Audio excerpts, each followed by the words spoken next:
पापा मुझे आपसे कुछ बात करनी है। हाँ कहो ना अमृत बेटा, क्या बात है?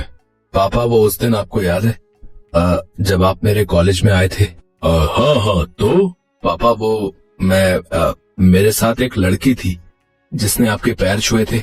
अच्छा वो लड़की, हाँ हाँ मुझे अच्छे से याद है, बहुत संस्कारी बच्ची थी। हाँ जी पापा वही। उसका नाम अलका है। अच्छा अच्छा, हाँ तो क्या हुआ उसे, वो ठीक है ना? हाँ पापा, एक्चुअली वो उसके मम्मी पापा उसकी शादी करने वाले हैं। अरे वाह, ये तो बहुत अच्छी बात है। नहीं पापा, हम दोनों एक दूसरे से प्यार करते हैं और शादी करना चाहते हैं। तो ऐसे कहो ना बरखुरदार, तो तुम चाहते हो कि मैं अलका के घर जाकर तुम्हारे रिश्ते की बात करूं, यही ना? जी जी पापा, बस यही कहना था। तुम चिंता मत करो, देख रही हो शालू, बरखुरदार ने अपने लिए लड़की भी पसंद कर ली और हमें अब बता रहा है। चलो अच्छा है भाई, हमें मेहनत करने की जरूरत ही नहीं पड़ी, अमृत ने खुद ही अपने लिए लड़की पसंद कर ली। अरे ऐसे कैसे पसंद कर ली? न घर का पता न खानदान का।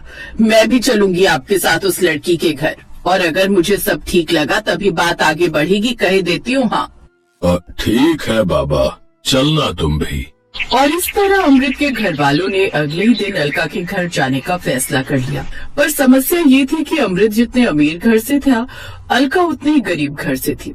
हालांकि अमृत के पिता शैलेश को इस बात से कोई परेशानी नहीं थी, लेकिन अमृत की माँ शालू को ये रिश्ता बिल्कुल रास नहीं आया। और फिर घर लौटते हुए, भाई मुझे तो अलका बहुत पसंद आई, और वो पनीर की सब्जी कितनी बढ़िया बनाई थी ना उसने। सच है, जितनी संस्कारी है उतनी ही गुणी भी है हमारी होने वाली बहू। पर क्या चार डालोगे उसके इन संस्कारों और गुणों का? अरे उसके बाप के पास है ही क्या हमें देने के लिए? कैसी बातें कर रही हो शालू, भगवान की कृपा से हमें कोई कमी नहीं है, तो फिर तुम ये सब? देखिए जी, पैसे जितने हों उतने कम ही होते हैं, और गुस्सा तो मुझे इस बेवकूफ अमृत पर आ रहा है। अरे एक से बढ़कर एक अमीर घर का रिश्ता लेकर आती हूँ मैं इसके लिए। जाने क्या पसंद आया उस गरीब फटीचर में से। छोटी माँ, अभी आप अलका को जानती नहीं है, वो बहुत अच्छी है, आपकी बहुत सेवा करेगी। मुझे सेवा नहीं मेवा से मतलब है, समझा तू? बस बहुत हो गया शालू, मैंने कह दिया तो कह दिया, अलका इस घर की बड़ी बहू बनकर आएगी, ये मैं तय कर चुका हूँ। आज अगर दामिनी जिंदा होती तो वो भी मेरे फैसले के साथ होती। दामिनी का नाम आते ही कार में बैठे सब लोग खामोश हो गए। दरअसल दामिनी शैलेश की पहली पत्नी थी और अमृत उसका ही बेटा था। लेकिन दामिनी की मौत के बाद शैलेश ने शालू से शादी कर ली और फिर शालू ने समीर को जन्म दिया। अगले ही दिन शैलेश ने पंडित से मिलकर अलका और अमृत की शादी की तारीख तय करा दी। और फिर अब तो शादी की तारीख भी तय हो गई। तुम खुश तो हो ना बरखुरदार? जी पापा, मैं बहुत खुश हूँ। चलो अच्छी बात है बेटा, अलका बड़ी प्यारी लड़की है, उसका हमेशा साथ निभाना। अमृत अपनी शादी से बहुत खुश था, लेकिन शादी के कुछ दिनों बाद ही शैलेश का दिल का दौरा पड़ने से मौत हो गई। और फिर छोटी माँ, मैंने पंडित जी से पूछ लिया है, वो बोल रहे थे कि अब हम अलका की पहली रसोई की रस्म पूरी कर सकते हैं। खबरदार जो उस फटीचर को तुम मेरी रसोई में लेकर आए तो। कैसी बातें कर रही हो छोटी माँ, वो आपकी बहू है। मेरी बहू किसी ऐरे गहरे खानदान से नहीं हो सकती, समझे तुम? तुम्हें जहाँ करानी हो कराओ उसकी पहली रसोई, लेकिन मेरी रसोई में वो नहीं आएगी। और एक बात और कान खोलकर सुन लो तुम, अब तुम्हारे पापा यहाँ नहीं हैं, तो शुक्र मनाओ कि तुम दोनों को मैं इस घर में रहने दे रही हूँ, पर इससे ज्यादा और कुछ उम्मीद मत रखना मुझसे। शैलेश के जाने के बाद शालू ने अपना असली रंग दिखाना शुरू कर दिया था। शालू की बातें अमृत को बहुत बुरी लगी, लेकिन उसने अपनी सौतेली माँ से कोई झगड़ा नहीं किया। और फिर शाम को, अलका वो मैं तुमसे। फिक्र मत करो अमृत, मैंने सारी बातें सुन ली हैं। मुझे किसी बड़े घर का लालच नहीं है। हम बाहर गार्डन में ही मेरी पहली रसोई की रस्म पूरी कर लेंगे, और जब इस घर में हमें कोई चाहता ही नहीं तो हम यहाँ रहेंगे भी नहीं। तो फिर हम रहेंगे कहाँ? उसकी चिंता मत करो, मैंने सोच लिया है। चलो अपना सामान पैक करते हैं। अलका और अमृत ने अपने कपड़े पैक किए और घर के बाहर गार्डन में आ गए। अलका ने वहाँ ईंटों से चूल्हा बनाया तो अमृत ने कुछ लकड़ियों और पॉलीथीन की मदद से वही पास में एक झोपड़ी बना ली। और फिर तो बताइए पतिदेव, अपनी पहली रसोई में आपके लिए क्या बनाऊं? जरा बताओ तो, क्या क्या है तुम्हारे पास? अब है तो कुछ नहीं, एक काम करो, जाकर थोड़ा सा दूध, चावल और चीनी ले आओ। अच्छा, मतलब मैडम पहले रसोई में खीर बनाने वाली हैं। ये कहकर अमृत सामान लेने के लिए बाजार चला गया। तभी अलका ने देखा कि उसकी सौतेली सास शालू घर की छत पर खड़ी उसकी पहली रसोई देख रही थी और जोर जोर से हंस रही थी। पर अलका ने उससे कुछ नहीं कहा। फिर कुछ देर बाद, चलो मैं भी तुम्हारी पहली रसोई में तुम्हारी हेल्प करता हूँ। सोच लो, हमारे यहाँ रिवाज है कि अगर पति पत्नी की पहली रसोई में हाथ बटाता है तो फिर सारी जिंदगी उसे पत्नी के साथ रसोई में काम करना पड़ता है। बिल्कुल मुझे मंजूर है मैडम। पापा ने भी कहा था मुझसे हमेशा तुम्हारा साथ निभाने को, तो उनकी बात भला मैं कैसे टाल सकता हूँ। और ये देखकर शालू जन भून रही थी। न सिर पर छत है और न पक्की रसोई। मैं भी देखती हूँ कितने दिन चलेगी खुले गार्डन में इनकी ये रसोई। शालू इंतजार करती रही, लेकिन अलका और अमृत का हौसला नहीं टूटा। कुछ समझ में नहीं आ रहा है, क्या करूँ? हमें कुछ नहीं चाहिए, आप जल्दी से कहीं काम धंधा ढूंढो, और अब हम इस गार्डन में भी नहीं रहेंगे। अलका अपनी बात पूरी करती उससे पहले ही शालू वहाँ आ गई और जोर से बोली, तुम दोनों को पता ही होगा कि अब ये सारी प्रॉपर्टी समीर के नाम पर है, तो तुम दोनों उठाओ अपना सामान और निकल जाओ मेरे घर से। और हाँ, दोबारा मेरे महल के सामने कभी नजर भी मत आना। लेकिन तभी घर का सालों पुराना नौकर मनोहर उनके पास आकर बोला, मालकिन, आपने ठीक नहीं किया बड़े बाबू को घर से बाहर निकालकर। आपने ठीक कहा कि सारी जमीन जायदाद छोटे बाबू ने अपने नाम धोखे से करवा ली, लेकिन वहाँ वो सामने वाला जमीन का टुकड़ा अब भी मेरे नाम पर है। मालिक ने मेरी सेवा से खुश होकर वो मुझे दिया था। बड़े बाबू और अलका बिटिया, आप कहीं नहीं जाएंगे। वो सामने वाली जमीन आज से आपकी हुई। पर काका, वो तो पापा ने आपको दी थी ना? अरे बड़े बाबू, मालिक ने वो जमीन मुझे दी थी, पर ना तो मेरी कोई औलाद है और ना ही कोई अपना। अगर हो सके तो मुझे अपने घर में नौकर रख लेना बस। इस घर में तो अब मेरा भी दम घुटता है। ए बुढ़े, अपनी औकात में रह जरा। मैं अपनी उसी औकात में हूँ मालकिन, जो मेरे मालिक ने मुझे दी थी। अमृत ने अपने बचाए हुए पैसों से अपने और अलका के रहने के लिए वही एक छोटा सा मकान बनवा लिया। और फिर, काका, आपका बहुत बहुत धन्यवाद। आप न होते तो। मैंने कुछ नहीं किया बड़े बाबू, ये तो मालिक का ही दिया हुआ था, जो मैंने उनके वारिस को लौटाया है। पहले मैंने उनकी सेवा की और अब आप दोनों की करूँगा। नहीं काका, अब से आप हमारे पिता की जगह पर हो। अब हमें आपकी सेवा करने का मौका दीजिए। अलका की बातें सुनकर मनोहर को एहसास हो गया कि उसने बिल्कुल सही फैसला किया था। ऐसे ही कई दिन गुजर गए और फिर एक दिन, आज भी कहीं जॉब नहीं मिली। ऐसे तो काम नहीं चलेगा अलका, जीवन जीने के लिए कुछ तो करना पड़ेगा यार। उसकी टेंशन मत लो, हमारे ढाबे की शुरुआत होने जा रही है मिस्टर अमृत। देखो, तुमने वादा किया था कि मेरी गार्डन वाली पहली रसोई के वक्त कि तुम मेरा हाथ बटाओगे, तो बोलो, बनोगे मेरे ढाबा पार्टनर? अमृत ने आंखों में खुशी के आंसू लेकर हामी भर दी और फिर कुछ दिन बाद उनका ढाबा बनकर तैयार हो गया।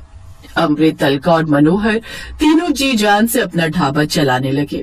और फिर कुछ साल बाद उन लोगों ने शालू के मकान के सामने उससे भी बड़ा मकान खड़ा कर दिया। उधर मेहमान बनकर खड़ी शालू उनका बड़ा सा मकान देखकर जल भुन रही थी। बस फर्क ये था कि अब इससे आगे वो कुछ कर नहीं सकती थी।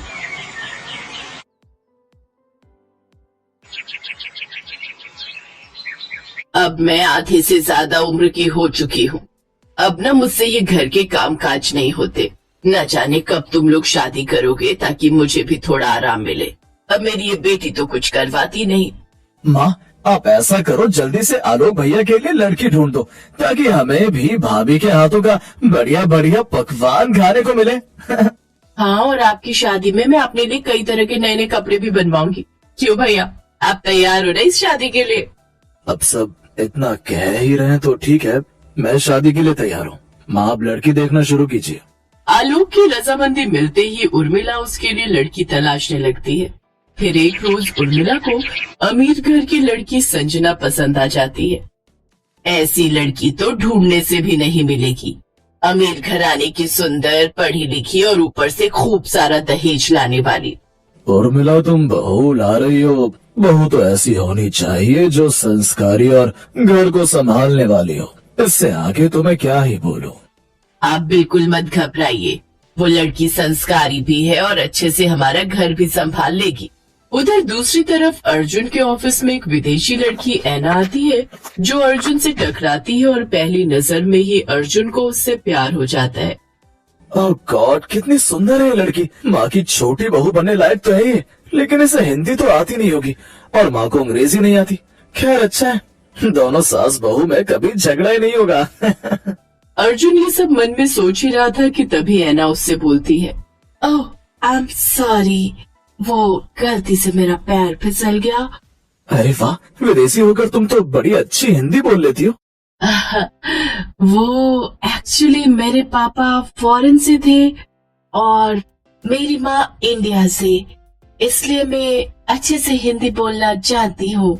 वाह भाई, ये तो सोने पर सुहागा हो गया। अब तो लगता है भैया के साथ साथ मुझे भी इससे शादी कर ही लेनी चाहिए। अर्जुन को ऐना से प्यार हो जाता है और ऐना भी अर्जुन को पसंद करने लगती है। कुछ ही दिनों में अर्जुन इस बारे में अपनी माँ से बात करता है। माँ है ना, बहुत अच्छी है और मैं उसी से शादी करूंगा। ये तूने सोचा भी कैसे कि मैं तुम्हारी शादी उस विदेशी से करवा दूंगी? अरे उसे कहाँ हमारे संस्कार रीति रिवाज पता होंगे। लेकिन माँ, ऐना बहुत ही अच्छी लड़की है, वो बिल्कुल भी ऐसी नहीं है। उसे तो हिंदी भी बहुत अच्छे से आती है। और मैं कह देता हूँ, अगर आपने मेरी शादी ऐना से नहीं करवाई तो मैं सारी उम्र कुंवारा ही रहूंगा। उर्मिला के पास अब कोई उपाय नहीं था। आखिरकार हार मानकर उसे अपने बेटे की शादी उस विदेशी लड़की से करवानी ही पड़ती है। दोनों भाइयों की शादी एक ही दिन होती है, लेकिन जब बात गृह प्रवेश की आती है तो उर्मिला अपनी पसंद की लाई हुई बड़ी बहू का ही गृह प्रवेश करती है और उसे अंदर ले आती है।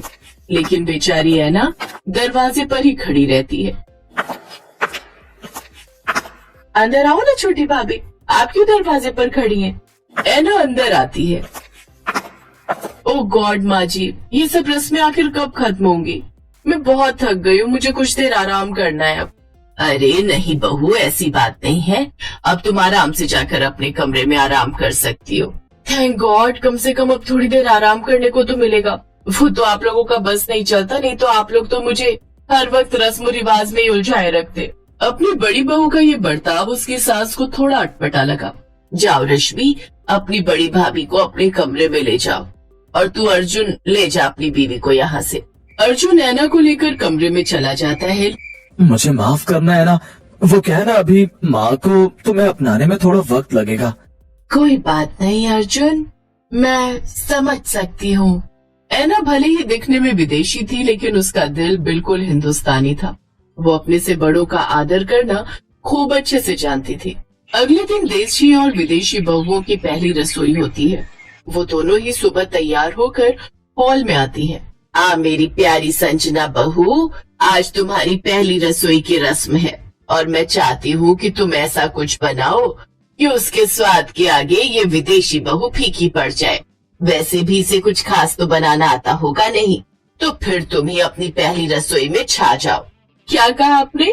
खाना, और वो भी मैं? शायद आप भूल रही हैं माँ जी, मैं एक अमीर घर की लड़की हूँ और मैंने अपनी जिंदगी में मैगी के अलावा कभी कुछ नहीं बनाया। मेरे घर पर शेफ है ये सब करने के लिए। आप जैसे मिडिल क्लास फैमिली से नहीं है मेरे पापा। अरे बहू, ऐसा क्यों कह रही हो? अपनी पहली रसोई की रस्म के लिए लड़कियां हमेशा उतावली रहती हैं और तुम हो कि मना कर रही हो। उफ, आप ना मेरे पीछे ही पड़ गई हैं। अच्छा ठीक है, मुझे जो भी आता होगा मैं बना देती हूँ। और तू फिरंगन, जाकर देख ले कैसे बनता है खाना, क्योंकि इंडियन खाना बनाना तो तुझे आता नहीं होगा। संजना रसोई में चली जाती है, फिर ऐना भी रसोई में चली जाती है। ये फिरंगन तो ऐसे रसोई में गई है जैसे ये भारतीय खाना बना ही लेती होगी। बस ये आज मेरी रसोई को तहस नहस ना कर दे। कुछ देर बाद दोनों बहुएं टेबल पर अपनी पहली रसोई का खाना परोसती हैं, जहाँ बड़ी बहू मैगी लेकर आती है और खुद ही खाने बैठ जाती है। अरे बहू, ये क्या, इतनी देर में तुमने ये मैगी बनाई है और ऊपर से उसे भी तुम खुद ही खा रही हो। हाँ तो क्या हो गया? और मैंने बनाया तो मैं ही खाऊंगी ना इसे, तुम लोग अपने लिए खुद बना लो। कुछ देर बाद ऐना वहाँ आती है और खूब बढ़िया पकवान जैसे पूरी, आलू की सब्जी, मटर पनीर, हलवा और गुलाब जामुन बना कर ले आती है। ये देख सबके दिल में उसके लिए इज्जत पैदा हो जाती है। अरे वाह, क्या खुशबू आ रही है, लेकिन विदेशी भाभी और वो भी इंडियन खाना, कमाल हो गया। हाँ यार, ये तो उसने मुझे भी नहीं बताया था। लेकिन बहू, तुमने ये सब कहाँ सीखा? मुझे बचपन से ही कुकिंग का शौक था माँ जी, तो मैंने अपनी मम्मी से सीखा है। वाह, जिसे मैंने हीरा समझा वो तो पत्थर निकला, और जिसे पत्थर वो तो असल में हीरा। मुझे माफ कर दे छोटी बहू, मैंने तुझे हमेशा से विदेशी समझकर दुत्कारा है, लेकिन जो उम्मीद मुझे अपनी बड़ी बहू से थी ना, वो तूने पूरी की। सही कहते हैं लोग, किताब को उसके कवर की वजह से जज नहीं करना चाहिए। आज मैं गलत साबित हो गई। ऐसा आप मत कहिए माँ जी, आप बड़ी हैं तो आप कभी गलत कैसे हो सकती हैं? और जेठानी जी, आपको खाना बनाना मैं सिखा दूंगी। विदेशी बहू ने सचमुच बहुत ही लाजवाब खाना बनाया था। अब संजना को भी अपनी गलती का एहसास होता है और वो सबसे अपनी गलती के लिए माफी मांगती है। अब अपनी विदेशी देवरानी से देशी बहू भी बढ़िया बढ़िया पकवान बनाना सीख जाती है।